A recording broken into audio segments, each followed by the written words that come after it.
जब किसी का सही मार्ग तय होने लगता है तो दो बातें उसको गिराती हैं, भय या प्रलोभन। जो भय से भी नहीं लड़खड़ाता, प्रलोभन से भी नहीं रुकता, उसमें 33 भागवतिक सद्गुण प्रकाशित हो जाते हैं। पहला, अहिंसा। मन वचन कर्म से भी कभी वो किसी की हिंसा नहीं करेगा, न मन से, न वचन से, न कर्म से। धर्म का अलग अलग उपदेश है, स्थान, व्यक्ति, योग्यता, अधिकार के अनुसार। अहिंसा हमारे लिए है, हम निवृत्ति मार्ग के हैं। आप एक वीर योद्धा हैं राष्ट्र रक्षा के लिए, तो आपके लिए कठोरता चाहिए हृदय में। यदि आप दयालुता धारण करेंगे तो हमारा राष्ट्र संकट में पड़ जाएगा। आपके लिए माला चलाना नहीं, आपके लिए गोली चलाना भजन है। आप अपने धर्म से युक्त रहिए। अर्जुन जी कह रहे मैं सन्यास लेकर भिक्षा मांगकर खा लूंगा, युद्ध नहीं करूंगा। भगवान कह रहे गलत, पर धर्मो भयावहा, स्वधर्म का पालन कर, इस समय नहीं भय को प्राप्त हो जाएगा। ये परमार्थ के पथ पर जो भगवत प्राप्ति के मार्ग में चला है, जिसको भगवान ने ये मार्ग दिया है, उसके लिए पहला सद्गुण अहिंसा। मन से, वचन से, कर्म से किसी की हिंसा नहीं करना। हिंसा और अहिंसा का निर्णय स्थान, अवसर, धर्म की स्थिति के अनुसार दिया जाता है, ना कि सार्वभौम। सार्वभौम अहिंसा का सिद्धांत नहीं चलेगा। हमारे धर्म का नाश करने आ रहा, हम अहिंसा व्रत लेकर बैठे, हमारी मर्यादा, हमारे राष्ट्र, हमारे धर्म का नाश करने जा रहा है, तो इस समय हिंसा ही अहिंसा से बढ़कर के भी है। ये समझना होगा। इसलिए बहुत विवेक परमार्थ में चाहिए। जो निवृत्ति परक साधक हैं, उनके हृदय में अहिंसा धर्म का प्रादुर्भाव होता है, और अहिंसा धर्म भी अपना रूप अलग धारण करता है। जैसे वेन राजा ने भगवान के विरुद्ध आचरणों की स्थापना करनी चाहिए, तो संतों ने जो अहिंसा व्रत के परम पुजारी, उन्होंने उसकी हिंसा कर दी, क्योंकि उस समय हिंसा ही सबसे बड़ा धर्म है। और उसके शरीर से फिर मत कर भगवान पृथु को प्रकट किया। ये बड़ा सूक्ष्म विषय, धर्म बड़ा सूक्ष्म विषय है। दूसरा, सत्य। मन से जो सोचा गया, वाणी से वही बोला गया, आचरण में वही किया गया, उसे सत्यवादी कहते हैं। सत्य वचन में जरूर होना चाहिए। तीसरा, आस्तेय, चोरी ना करना, कभी भी किसी की चोरी ना करना, ये भगवान के भक्त में आ जाता है। चौथा, ब्रह्मचर्य। अगर गृहस्थ है तो संयम के अनुसार ब्रह्मचर्य, एक नियत समय के अनुसार ब्रह्मचर्य। विरक्त है तो आजीवन अखंड ब्रह्मचर्य। ये लक्षण प्रकट हो जाता है। पांचवा, अपैशुन, कभी किसी की चुगली ना करना। ये साधक ध्यान दे, कभी किसी की चुगली ना करना। कैसे? तुम सुना उसने ऐसा ऐसा ऐसा, आग लगा दी, फिर उसकी बात तुम्हें सुना, जिसकी बात थी वो तो ऐसा कह रहा है, दोनों को भिड़ा दिया, मुस्कुरा के चल दिया, तो तुमको ऐसी जगह भिड़ाया जाएगा जहां मुस्कुरा ही नहीं पाओगे, क्योंकि वो देख रहा है, तीसरा कोई देख रहा है, वो ऐसी जगह भिड़ाएगा कि तुम्हारी महीनों की मुस्कुराहट गायब हो जाएगी। होश में नहीं, किसी की भी चर्चा नहीं करनी। इनकी बात उनसे कहना, उनकी बात उनसे कहना, इसे चुगली कहते हैं। शास्त्रीय भाषा में अपैशुन नहीं करना, ये हृदय को मलिन कर देता है। किसी की वार्ता नहीं। कभी श्री जी की वार्ता चार खड़े होके करो, बोधनता परस्परम, लाडली जी का ऐसा स्वभाव, ऐसे सुंदर, ऐसे, तो छाती ठंडी हो जाए। कभी श्री जी की चर्चा नहीं सुनते। आपस में जब दो मिलेंगे तो चर्चा होगी, तो प्रपंच की होगी। वो साधक नहीं, प्रपंची कहा जाता है। अरे जैसी हरिवंश प्रपंच बंच सब ये काल ब्याल को खायो, यह जिए जान श्याम श्यामा पद कमल संग सिरनायो। छठवां है लज्जा। लज्जा कहते पाप कर्म करने में बहुत संकुचित हो जाना, नहीं, मन से ही घृणा हो जाए, नहीं नहीं नहीं, हमें नहीं चाहिए। हम प्रभु के मार्ग के पथिक हैं, सातवां अमानिता, ये लक्षण उदय होते हैं। मान की बिल्कुल चाह न रह जाना, और ये बहुत खतरनाक है, बहुत खतरनाक। सबसे पहला लक्षण है ब्रह्मबोध महापुरुष का मान रहित होना। निर्मान अमोहा जित संग दोषा। मान, सभी मान प्रद आप अमानी, मान कभी स्वीकार नहीं करना चाहिए। महापुरुषों को देखो, आज भी गुरुदेव भगवान आरती करके सबको पंचांग प्रणाम करते हैं, सबको पंचांग प्रणाम करते हैं। अपने लोग गुरु जी आचार्य चरण सर्वान वस्तुतया निरीक्ष परम स्वाराध्य बुद्धिर मम क्वाहम तुच्छा परम अधमा। आचार्य चरण क्या कह रहे? क्वाहम तुच्छा परम अधमा। सबको प्रणाम कर रहे हैं, गुरुदेव सबको प्रणाम कर रहे हैं, तो हमको शिक्षा लेनी चाहिए। अमानी ना मान देना, सब ही मान प्रद आप अमानी। ये अमानिता, ये सातवां लक्षण उपासक के अंदर जागृत होता है। आठवां पवित्रता, शरीर पवित्र, वस्त्र पवित्र, चिंतन पवित्र, व्यवहार पवित्र। छल कपट से व्यवहार दूषित हो जाता है। अरे बहुत बहुत, अगर आप भगवत मार्ग में, तो कभी ऐसा मत करना, क्योंकि जिससे कर रहे हो और आप उसके बीच में ईश्वर विराजमान है, उसी की आराधना के मार्ग में तो चले हो। पवित्रता, शरीर पवित्र हो और वस्त्र पवित्र हो। ये आपका लोक शंका, मल त्याग आदि बहुत सावधानी से पवित्रता का निर्वाह करोगे तो शरीर राग का नाश हो जाएगा। ध्यान रखना, जितना पवित्र हो कोई, उतने शरीर राग का नाश होगा। ये उल्टा लक्षण है। शरीर को पवित्र रखना, शरीर राग का नाश। शरीर को अपवित्र रखना, अत्यंत ममता आसक्ति शरीर से हो जाएगी। देखो, इसीलिए अत्यंत ममता आसक्ति शरीर से है। नवा, संतोष। जैसी परिस्थिति प्रभु ने दी उसमें राजी रहना। जोई जोई प्यारो करे सोई मोहि भावे। कोई चाह न रखना, ये संतोष धन है। इसी से सारी कामनाएं नष्ट हो जाती हैं। बिन संतोष न काम न साही, और अछत काम सुख सपन्यों नाही। बिना संतोष के कामनाओं का नाश नहीं होता। तो उपासक के हृदय में संतोष आ जाता है, जैसा प्रभु ने दिया। आज सब्जी भी नहीं है, प्रभु की बड़ी कृपा है, रोटी अकेले पा ली। आज रोटी भी नहीं है, जल से काम चला लिया। किसी संत से किसी ने पूछा कि प्रसाद पाया, तो उन्होंने कहा नहीं, माधुकरी नहीं मिली। फिर क्या पाया? बोले पा लिया है। क्या पाया? बोले भूख को पा लिया है। आज प्रभु की इच्छा है से भूख को पा लिया है। संतोष, काहू सो कछु न चाहोगो, संतोष। दसवां तितिक्षा, महान सहनशील। दूसरे के कटु वचन, शरीर की पीड़ा, ऋतुओं का प्रभाव, अंदर की जलन, संतुष्टायन के नवा। तितिक्षा, ये महान लक्षण है भगवत प्राप्ति के मार्ग के पथिक का। जरा सी बात में विक्षिप्त हो जाना, चिड़चिड़ा स्वभाव कर लेना, नाना प्रकार की असत वृत्तियों में दौड़ जाना, ये साधक का स्वभाव नहीं होता। बड़े से बड़े कष्ट को हंसकर सहना, बड़े से बड़ी विपरीत परिस्थिति को मुस्कुरा के सहना, ये भगवान के पार्षद का लक्षण होता है। आप भगवान के पार्षद हैं, भगवत मार्ग के पथिक, चाहे गृहस्थी हो चाहे विरक्ति। 11वां निष्कपटता। संत सरल चित जगत हित जान स्वभाव सने। संतों का स्वभाव, उनका सने, उनके चित्त की स्थिति सरल होती है, कपट नहीं। निष्कपटता उनके हृदय में जागृत हो जाती है।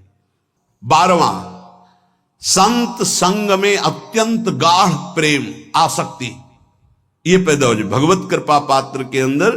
12वां संत संग, सत्संग, भागम भाग मच जाएगा। कैसे मैं सत्संग में आगे बैठूं जिससे मैं वक्ता के मुखारविंद पर चातक की तरह दृष्टि रख करके उनके वाक्यों का पान स्वाति की बूंद की तरह करूं। सच्चे श्रोता का लक्षण, मैं भाग कर जाऊं और उनको देखता रहूं और उनके वाक्य जो निकल रहे हैं उनका पान करूं श्रवणेन्द्रिय के द्वारा।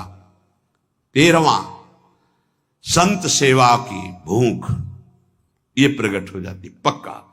मैं साधु हूं ऐसा नहीं रहता, यही रहता है भगवान कब ऐसी कृपा करेंगे कि संत सेवा हो जाए।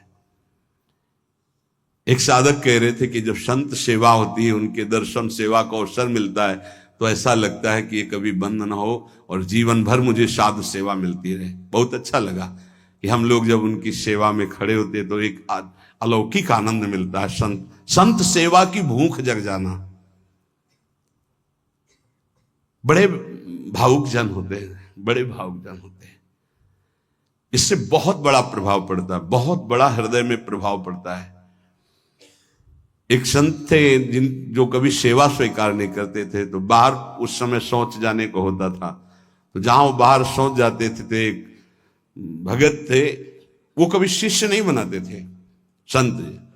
तो कैसे सेवा करें, कहीं कुटिया में सेवा को तो अवसर ही नहीं था, तो जब शौच हो जाते तो शौच को गड्ढा खोद करके ऊपर से रथ से पाट देते। तो पहले जिस एरिया में शौच जाते थे तो उनको दिखाई देती थी पड़ी, साफ साफ एकदम ऐसे। महीनों हो गया, तो एक दिन छुप करके देखा, तो वो कर नजदीक गए, कहा भाई ऐसी ये वृत्ति आप करते हो मुझे पसंद नहीं, आप क्यों करते हो?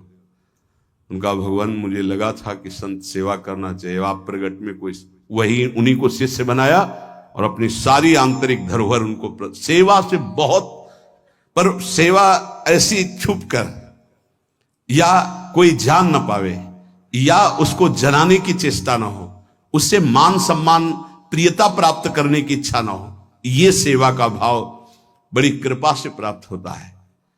संदीपनी जी अपने गुरु जी की सेवा के प्रताप से ही जगत गुरु भगवान श्री कृष्ण के गुरु बनने का पद प्राप्त किया। सेवा में बड़ी सामर्थ्य है। स्वयं रघुनाथ जी गुरु सेवा संत सेवा के इतने इच्छुक कि विश्वामित्र जी की आज्ञा में रहे, उनके साथ साथ रहे, उनके चरण दबाए, उनके जिनकी आज्ञा का पालन समस्त वैदिक ब्रह्म ऋषि सिद्धांत पूर्वक करते हैं, वो प्रभु आज्ञा पालन कर रहे हैं। विश्वामित्र जी की हर कदम पर आज्ञा लेकर जा रहे हैं। 14वां तप कहते हैं मन में आए हुए विकारों को सह जाना, उसके अनुसार भोग क्रिया न करना, वो जो ताप होता है उसे सह जाना तप कहते हैं। अपने परमार्थ मार्ग में चलने में जो कष्ट मिलता है उसको हंस के सह जाना, उसे तप कहते हैं। जैसे किसी को भी नींद ना आती हो तो इस समय आराम से आ जाएगी घर में आराम से, लेकिन आप नींद का त्याग करके तो प्रणाम करते हैं। कहते हैं कलयुग चल रहा है, प्रणाम करते 10-10 20-20 हजार लोग मार्ग में, अगर हम वहां से 2:15 बजे निकलते हैं तो वो कै बजे से लगे होंगे, कै बजे खड़े रहे होंगे, कहां से आए होंगे, और किसी के चेहरे में कोई निराशा नहीं, नाचते हुए उत्साहित होते। मुझे तो सतयुग दिखाई दे रहा है, सब राधा राधा राधा राधा राधा। कहां उनकी नींद है, कहां उनकी सुविधाएं? छोटे छोटे गोद में बच्चे लिए धक्का खाते हुए खड़े हुए, बलियारी उनको प्रणाम है। क्या देखने के लिए खड़े हैं?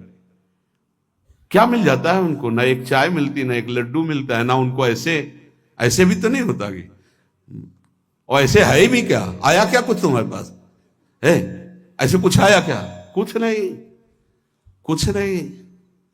नहीं तो हम कर तो रहे नहीं, लोग ऐसे नहीं। अगर कुछ आया हो तो बताओ, कुछ नहीं आया। राधा राधा राधा आया, बोलो या ना बोलो, राधा राधा राधा कान में आया, श्रवण में सुना, तुम्हारा मंगल हो गया। कैसे भगवान की कृपा पात्र जन हैं। अपने तो संत नहीं है, संतों की चरण धूलि के आश्रित हैं। वो केवल संत दर्शन मात्र के लिए दूर दूर से गाड़ियों से आकर के रोड में खड़े। आप सच्ची मानिए, जब दृश्य देखिए वहां पार्क उधर से जब मुड़ते हैं तो दोना पत्तल कीचड़, जहां कूड़ा है वहां वो खड़े हैं। तो उनके चरणों में मन प्रणाम करता है कि उनको ये नहीं कि मैं कीचड़ में घुसा खड़ा हूं या ये अशुद्ध दोने पत्तल उनके ऊपर खड़ा हूं, वह कहीं से भी दर्शन हो जाए मैं खड़ा हूं। प्रणाम है। तप अपने धर्म के पालन में जो कष्ट मिलता है उसको सहना। अपने धर्म के पालन में जो कष्ट है उससे, जैसे आप संयम से चल रहे तो काम वेदना जागृत हो रही, कोई आपको कटु वचन कह रहा तो क्रोध वेदना आ रही, आप अपने परिवार के मोह का पोषण नहीं कर रहे तो मोह जला रहा है, आपके पास अर्थव्यवस्था नहीं तो लोभ आपको सता रहा है, कई तरह की ऐसी वेदनाएं ताप हैं, पर साधक उधर ध्यान न देते हुए वो भगवान की तरफ बढ़ता, उसे ही तपस्वी कहते हैं, भारी तपस्या इसे कहते हैं। 15वां स्वाध्याय, अपनी वाणी जी का गायन और शास्त्र सिद्धांतों का स्वाध्याय। ये अगर आप नहीं भी करते हैं तो सुनने को मिल रहा है आप सबको, स्वाध्याय करने की रुचि बढ़ जाती है। देखो, जिनका हृदय अपवित्र है, जब वाणी जी होगी यहां बैठेंगे नहीं, यहां नहीं बैठेंगे, आपको बाहर मिलेंगे, क्योंकि मन बर्दाश्त नहीं कर पा रहा वाणी जी के श्रवण में। और जिनका मन निर्मल है, शांत वाणी जी में दृष्टि, उधर गायन हो रहा, कान में पड़ रही, अहो भाग्य, बैठे रहो, ये बंद करो, जो उद्दंडता है मन की बंद करो। सम दम, सम इंद्रियों को बहिर्मुख होने से बचाओ और अंतर्मुख रखो। दम मन का निग्रह करो, मन जो भोगों की तरफ जा रहा है उसे प्रभु की तरफ लगाओ, बार बार हटाकर भोगों से प्रभु की तरफ लगाना मनोनिग्रह, और इंद्रियों को विषयों से हटा करके बार बार प्रभु की तरफ लगाना इंद्रिय निग्रह। शम दम, दान विनय, ये 17वां दान। अगर आपके पास 100 रुपए हैं, किसी को बीमार देख रहे हो, कष्ट में देख रहे हो, या साधु सेवा या गौ सेवा जो हमारे धर्म के स्तंभ हैं, अगर 1 रुपए भी दे देते हो धर्म की कमाई का, तो बहुत बड़ा वो दान है। बेईमानी करके आप 1 लाख देते हो, उसका कोई महत्व नहीं है, क्योंकि वो बेईमानी करने जिसके पास जाएगा उसकी बुद्धि को भ्रष्ट करेगा। धर्म के द्वारा कमाया हुआ यदि 1 रोटी भी दे देते हो तो वो दान माना जाता है। और अगर कहीं ये मानकर दे देते हो कि आपकी वस्तु आपको समर्पित, तो सेवा बन जाती है। विनय, आपका व्यवहार विनय पूर्वक होना चाहिए। सबहिमान प्रद आप अमानी, विनय इसी में आएगा। हंस बोले बहुमान दे, तरुषम सहनशीलता होए, परम उदार कहे सब कोई, सोच न मन कबहू करे, कब जब वृत्ति भगवदाकार हो जाए तब। नहीं, पहले प्रवचन में कहा है कि नारियल जैसा स्वभाव होना चाहिए, ऊपर से जटिल और कठोर और अंदर से मृदु। अगर ऊपर से मृदु रखोगे तो घायल हो जाओगे, तुम्हारी सामर्थ्य नहीं कि माया के आक्रमण को सह पाओ। एक बार जो तुम्हारी तरफ देखे, दोबारा प्रियता भरी नजर से ना तुम देखो ना वो देखे, जब तक भगवत साक्षात्कार। इसीलिए उत्तम साधकों को देखा गया गंभीर मुद्रा, हिम्मत ही नहीं पड़ेगी कि तुम उनसे संभाषण कर लो, पक्का तुम्हारी हिम्मत नहीं पड़ेगी कि बात करो। अगर तुम्हें श्री हरिवंश भी कहना है तो एक बार सोचना पड़ेगा, वही जाकर सिद्धावस्था को प्राप्त होते। पहले ही व्यवहार में विनम्रता और हंस बोले बहुमान दे, तो तुम्हारी सामर्थ्य नहीं कि तुम व्यवहार के प्रेम को पचा पाओ। विनय। 18वां आर्जव, आर्जव कहते हैं सरलता को। अंदर की सरलता बहुत उत्तम है, बाहर की कठोरता अति आवश्यक है साधक के लिए, बहुत जरूरी है। अगर बाहर से सरल हुए तो धोखा हो जाएगा। ये इसीलिए शास्त्र अनुभवी जिज्ञासु तभी ले पाएगा जब अनुभवी मिलेंगे, नहीं तो शास्त्र को सरल होना चाहिए। तो कैसा सरल होना चाहिए? बहुत सावधान हृदय सरल होना चाहिए, बाहर बहुत विवेक पूर्वक। बिल्कुल कोई ऐसा सरल नहीं है कि साधक से आप संभाषण कर लें, ऐसा स्वभाव बनाना चाहिए। सरल हृदय, संत सरल चित, जरा शब्द पर देखिए, सरल चित, चित्त में सरलता हो, व्यवहार आपका निष्कपट निश्चल, और व्यवहार थोड़ा शुष्क हो। कब तक? जब तक भगवत प्राप्ति न हो जाए। नहीं तो अगर शुष्क नहीं तो फिर रस में मक्खियां भनभनाने लगेंगी। आंतरिक रस बढ़ाओ, बाहर शुष्क रहो। जब बाहर ठाकुर जी श्री जी आदेश करें कि अब बहने दो रस की धारा, तो वो फिर संभाल लेंगे। 19वां दया, दया बिना साधु कसाईयो, दया करी तो आफत आई। ये उड़िया बाबा के ही वचन है। दया बिना साधु कसाई, दया होनी चाहिए, लेकिन वही दया तुम्हें मुक्त करेगी, वही दया तुम्हारे अंदर होनी चाहिए। दया का उल्टा क्या है? याद। भगवान की याद भुला दे ऐसी दया कभी मत करना, जैसा भरत जी ने किया। भरत जी ने दया किया, वो ममता साथ में जोड़ दी, भगवान का भजन छूट गया, अगला जन्म हिरण का बने, तब भजन शुरू हुआ। दया करनी है, पर दयालु भगवान का स्मरण करते हुए जो दया हो जाए, ऐसी दया नहीं करनी कि भगवान का स्मरण छूट जाए, हम फंस जाएं उस दया में। बहुत ऐसी जगह है जहां दया में फंसा जाता है, फिर निकलना बहुत कठिन होता है, भगवान ही निकालते हैं। दया।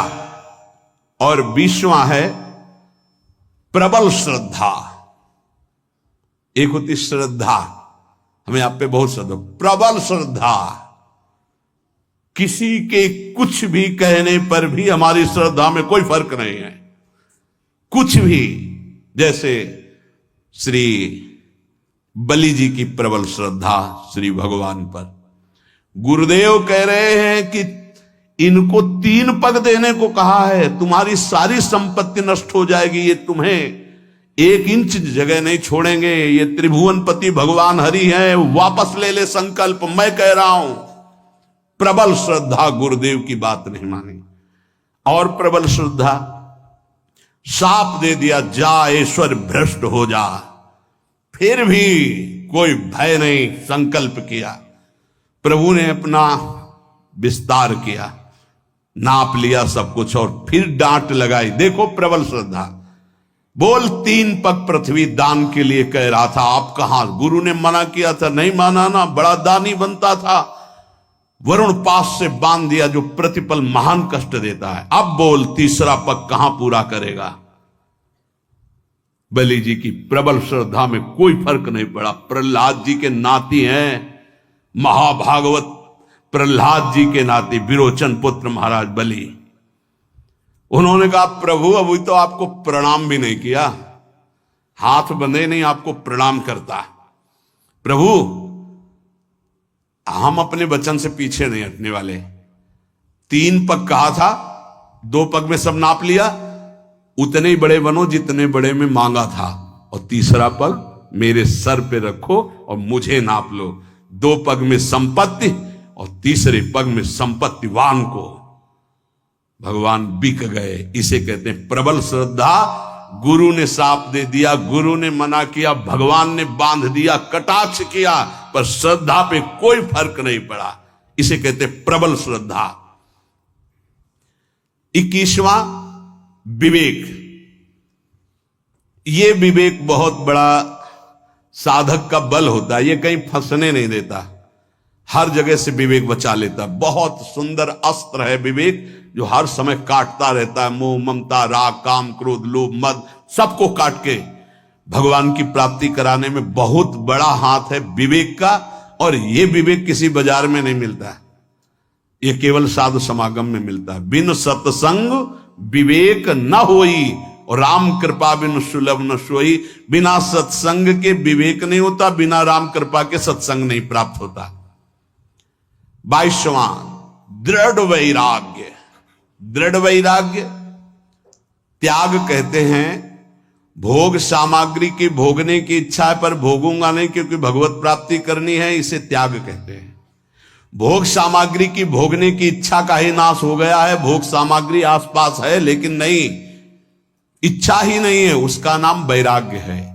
दृढ़ वैराग्य, यहां से लेके ब्रह्मलोक तक के किसी भी भोग की सामर्थ्य नहीं कि उस उपासक के मन को ललचा दे, चलायमान कर दे, उसे दृढ़ वैराग्य कहते हैं। ये जागृत हो जाता है। 23वां एकांत सेवन की रुचि, अंतर्मुख। एकांत सेवन की रुचि, अंतर्मुख। बाहर के लिए कमरे की बात नहीं है, यहां कमरे में भी बैठकर आप एकांत नहीं रहेंगे यदि अंतर्मुख नहीं है। विषय चिंतन कर रहे हैं तो आप बाहर ही हैं, एकांत नहीं। एकांत अपने इष्ट के चिंतन में निरंतर लगे रहना। 24वां किसी भी तरह का कोई भी परिग्रह न रखना अपने लिए, कोई भी परिग्रह अपने लिए नहीं रखना। जिसने आज दिया है वही कल देगा। जो पूरे विश्व का भरण पोषण करता है वो इस शरीर का भी भरण पोषण करेगा। चिंता क्या करनी है? हम अपने कर्तव्य का पालन करते हैं, चिंता नहीं। हम प्रभु की आज्ञा में अपने जीवन को समर्पित करते हैं, भोगों की संग्रह में नहीं। अपरिग्रह, अपरिग्रह दो प्रकार का होता है। एक बाहर से लिया हुआ दान और एक अंदर चिंतन। ना हमें भोगों के, अगर आज जो है ये खाने को मिल जाता, अगर ऐसा वस्त्र मिल जाता, ऐसा ऐसा, ना अंदर से चिंतन और बाहर से प्राप्त होने पर जितना हमारे शरीर का भरण पोषण इसके अलावा नहीं है, हमें नहीं चाहिए। अगर वो उस पर महत्व बुद्धि है तो परिग्रह, परिग्रह है तो भगवान के अनुराग में बाधक है। अपरिग्रह बाहर और आंतरिक दोनों जगह से आशा शून्य हो जाना। आशा ही परमम दुखम नैरास्यम परमम सुखम अपरिग्रही का लक्षण है। बिना आशा के जो भोग प्राप्त हुआ है उसमें भी पहले विवेक के द्वारा देखना है कि धर्मयुक्त है कि नहीं, फिर विवेक के द्वारा निर्णय करना है साधना में सहयोगी है कि नहीं, फिर कितनी आवश्यकता है उतना उपभोग करना। 25वां समाधान, कई बार कहा है सत्संग में कि साध्य और साधन के विषय में साधक का समाधान हो जाना चाहिए। आपको पता है आपका साधन क्या है, आपको पता है आपके साध्य कौन है, बस साध्य निश्चित किए श्यामा श्याम। साधन उनके गुरुदेव के द्वारा जो दिया हुआ उपासना का मार्ग है, बस उसी पर। अब साध्य साधन के विषय में कोई प्रश्न नहीं, कोई संशय नहीं। चित्त का भगवदाकार हो जाना, अपने आराध्य देव में समर्पित हो जाना ही वास्तविक समाधान कहा जाता है। अब इस इष्ट के विषय में या साधन के विषय में कोई शंका नहीं, उसे समाधान कहते हैं। 26वां उपरति, वैराग्य के ऊपर का हिस्सा है। वैराग्य में तो भोग सामग्री है पर भोगने की इच्छा नहीं है। उपरति में भोग सामग्री है ऐसा बोध भी नहीं रहता, एकमात्र केवल परमात्मा बुद्धि, ये उपरति जागृत हो जाती है। 27वां भगवत तेज, जिससे सब भयभीत रहते हैं उसे भगवत तेज कहते हैं। कोई भी त्रुटि गलती करोगे, कोई भी धर्म विरुद्ध आचरण करोगे, तुम्हारा मन सामने आने के लिए नहीं कह पाएगा। तुम कटोगे, सामने नहीं आओगे। तुम्हारा अगर ज्यादा अपराध बन गया तो निंदा करने लगोगे, द्वेष करने लगोगे गुरुजनों से, क्योंकि तुम्हारे नाश का कारण बनेगा। भागवतिक तेज, जैसे श्री कपिल जी महाराज से सागर के जो 60,000 पुत्र थे, वहां आश्रम में घोड़ा बंधा हुआ था, उनको तो पता ही नहीं था, ध्यान में थे, किसी ने बांध दिया। उनको लगा कि इन्होंने तो उपद्रव मचा दिया, तो केवल देखा था, सोचा नहीं था। इतने में सब के सब भस्म हो गए। इसे भगवत तेज कहते हैं। दूसरा भगवत तेज का स्वरूप, घोर विषयी पामर नीच आचरण करने वाले की चित्त वृत्ति का परिवर्तन करके परमार्थ पे खड़ा कर देना, भगवत मार्ग में चला देना, इसको भागवतिक तेज कहते हैं। ये तेज महापुरुषों में अपराधियों के अपराध को रोक देना, मलिन वृत्ति को उठाकर भगवदाकार कर देना, ये जो तेज है ये भक्त में जागृत होता है, संतों में जागृत होता है। इसी से जगत मंगल होता है, इसी तेज से। जैसे किसी एक वैज्ञानिक ने कल, डॉक्टर कैंसर के और विज्ञान संपन्न थे, उन्होंने कहा मेरा विज्ञान आपकी इस प्रवचन में एक बात जो आई उसको स्वीकार नहीं करता कि किसी संत ने थूक दिया तो कैंसर ठीक हो गया। मैं उसका बहुत बड़ा मर्मज्ञ हूं कैंसर का। उसका ऑपरेशन किया जाता है, फिर वो बढ़ता ही रहता है, वो मार के ही छोड़ता है, चाहे 1-2 वर्ष 4 वर्ष उन्हें मरना पड़ता है। पर आपने कहा कि कैंसर का उन्होंने थूक दिया तो कैंसर ठीक हो गया, तो तुम्हें आश्चर्य लगा, तुम्हारा ज्ञान विज्ञान काम नहीं करता। तो एक साथ में और बात सुनी होगी कल कि उन्होंने फिर अपने पैर पे उसके लिया और उस पैर में वो कैंसर इतना बढ़ा कि उसको अपना चरण जो है वो कटवाना पड़ा। पूरी बात सुनोगे तो प्रश्न उत्तर नहीं होगा। अब तुम्हारे अंदर ये सामर्थ्य नहीं कि तुम दूसरे के प्रारब्ध को ट्रांसफर कर लो अपने ऊपर, लेकिन उन महापुरुषों में सामर्थ्य है, इसे भगवत तेज कहते। तुम विज्ञान पढ़ लिख कर बुद्धि की धरा से प्राकृतिक वस्तु के केवल जानकार हो सकते हो, लेकिन जिसने बुद्धि सच्चिदानंद में लगा दी है वो अप्राकृत दिव्य चिदानंद भाव को तुम प्राकृतिक बुद्धि से कैसे तोल सकते हो? तुमको क्या पता? अगर हम ये घटना बता दी तो तुम्हें समझ में आ रहा है। नहीं, हजारों के दोषों और पापों को स्वयं संत लेकर कुछ संकल्प से, कुछ भजन से, कुछ भोग कर नष्ट करते हैं, कर रहे थे और करते रहेंगे। तुम्हें क्या पता है इसको? तुम्हें पता है जो भगवान के भजन में लगे हुए हैं उनके प्रारब्ध की धज्जियां तो भजन से उड़ जाती हैं। वो जो क्षण क्षण कष्ट भोगते रहते हैं, ये शरणागति का प्रभाव है। आपको स्वीकार करके आपके सारे पापों को भस्म करते तभी आप कदम आगे बढ़ा पाते हो परमार्थ में। इस रहस्य को बताया नहीं जाता। ये जितने बड़े बड़े महापुरुष हैं जिनकी शरण में अपने लोग होते हैं, वो पहले हमारे प्रारब्ध को भोगते हैं, उसको काटते हैं भजन के द्वारा, तप के द्वारा। जो प्रबल होते हैं उनको शरीर में भोग करके। ये विज्ञान क्या जान पाएगा इस विषय को? आज भी करह में पत्थर पूज रहा जिसमें बाबा रामदास जी बैठकर भजन करते थे। कैसे तुम संतों की विज्ञान जान पाएगा, संतों की महिमा? क्योंकि जितनी तुम बुद्धि लगा रहे हो वो सब प्राकृतिक ब्रह्मा के द्वारा रची हुई है। और जहां ब्रह्मा की भी बुद्धि काम नहीं करती है, जैसे भगवान बाल रूप जब थे तो सखा भी बने और बछड़ा भी बने, उन भगवान में जिनकी बुद्धि लगी उनको कैसे जाना जा सकता है? कोई आश्चर्य नहीं है। संत जन भगवान के विधान में अपने मन को रखते हैं। नहीं तो हम आपको सच्ची बताएं, विश्व में उनके जो हृदय की बात है तो ना कोई रोगी हो ना कोई माया में फंसे।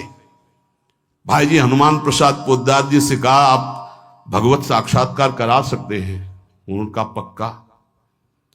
लेकिन प्रभु का ऐसा विधान नहीं। हम सच्ची कहते हैं, किसी से नहीं कहते कि भजन करो, हम सबको राधा कृष्ण के दर्शन करा देते हैं, पर मालिक का विधान नहीं है। क्योंकि मालिक जैसा खेलना चाहता है जमूरा, वैसे ही उसके साथ खेलेगा। हम उनके दास हैं।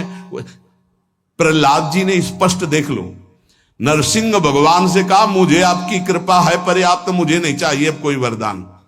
आपके चरणामृत और नाम जप आपकी कथा से हमारा सब हो जाएगा। हम इनके लिए रो रहे हैं जो माया में फंसे इनको। तो भगवान ने बुला के लाओ किसी को जो बैकुंठ चलना चाहता हो। ये कोई नहीं तैयार हुआ बैकुंठ में, कोई नहीं तैयार हुआ। सच्ची मानो, संत जो भगवत प्राप्त महापुरुष हैं अभी भगवत साक्षात्कार करा दें, पर आपके अंदर चाह नहीं है, आप माया में आ सकते। एक सूकरी मिली, सूकरी से कहा कि तू यहां कितना कष्ट सह रही, चल बैकुंठ। बोले चल तो तू बैकुंठ, लेकिन यहां जो विष्ठा मिलता है बैकुंठ में मिलेगा? बोले नहीं, वहां नहीं मिलेगा। बोले नहीं जाना बैकुंठ। हमारी आसक्ति विष्ठा तुल्य भोगों में इतनी हो चुकी कि हम बैकुंठ को भी तिरस्कृत कर रहे हैं। कर रहे हैं, देख लो।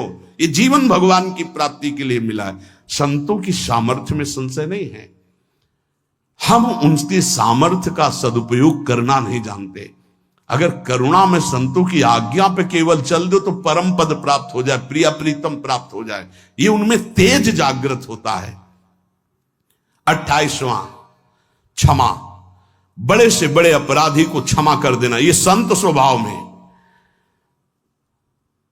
29वां महान धैर्यशाली। 30वां अद्रोह, किसी से कभी भी कहीं भी दुश्मनी नहीं उनकी होती, कहीं भी द्रोह नहीं होता। बड़े बड़े संतों से द्रोह की लीलाएं इस जगत ने की है। वो अपने आप को कष्ट लेकर के सह गए, लेकिन किसी को कष्ट नहीं दिया। पक्का भारी से भारी जीवन में देखा गया, संतों के द्रोह करने वाले भी भगवान के बल से बलवान हो जाते हैं और द्रोह करते। अरे यहां तक कि अंतिम लीला तक प्रहार की लीलाएं हुई, जैसे पूज्य पादुड़िया अंतिम लीला करके दिखा दिया। जिस सर पर सैकड़ों बार अभिषेक हुआ, चंदन तुलसी पत्र आदि चढ़ते रहे, उन्हीं पर गड़ासा चला तो भी ओम और भगवत प्राप्त।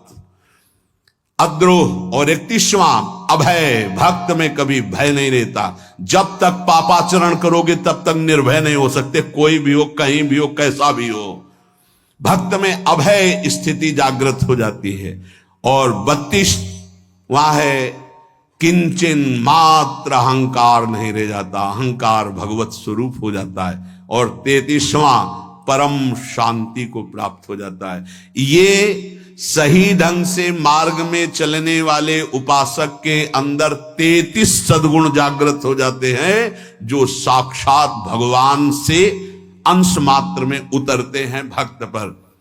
अहिंसा, सत्य, अस्तेय, ब्रह्मचर्य, अपैशुन, लज्जा, अमानिता, शौच, संतोष, तितिक्षा, निष्कपटता, सत्संग, साधु प्रेम, साधु सेवा और तपस्या, स्वाध्याय, सम, दम, विनय, आर्जव, दया, श्रद्धा, विवेक, वैराग्य, एकांत सेवन, अपरिग्रह, समाधान, उपरति, तेज, क्षमा, धैर्य, अद्रोह, अभय, निरहंकारता और शांति, ये सद्गुण जो भगवान में विराजते हैं वो अंश रूप से भक्त में आ जाते हैं। हमें चाहिए मन वचन कर्म से इस बार हम निकले इस माया दलदल से, अपनी दैन्यता जो भोगों की बनाए हुए हैं, जो अपने में हीन भाव, हम गृहस्थ हैं, हम विषयी हैं, हम पापी हैं, अरे कुछ नहीं, हम भगवान के हैं। 100 बार हार करके भी अगली छलांग भगवान की तरफ मारेंगे और हम निकलेंगे इस प्रपंच से। कोई भी घबराने की जरूरत नहीं। गलतियां सबसे होती जो इस भूमि में पैदा होता है। भूमि परत भा ढाबर पानी, तिम जीवन माया लपटानी। नहीं, पीछे नहीं हटना, निराश नहीं होना, उदास नहीं होना, हर कदम राधा राधा राधा आगे बढ़ाना है और हमें इसी जन्म में भगवत प्राप्ति करनी। शेष चर्चा आगे। श्री राधा वल्लभ लाल की।